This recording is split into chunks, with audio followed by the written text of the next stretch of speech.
মা বাবাকে কষ্ট দিচ্ছেন, ভুলেও মা বাবাকে কোনোদিন কষ্ট দেবেন না।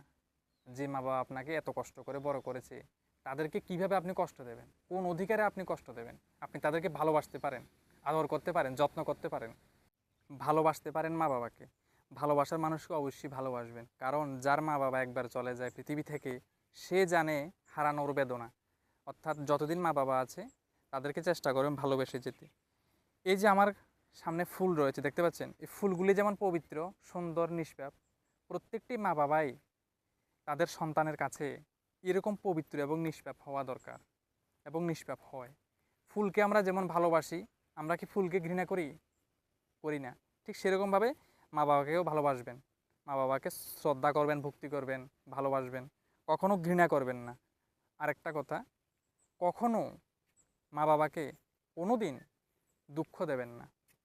সবার কাছে এটা আমার অনুরোধ থাকবে।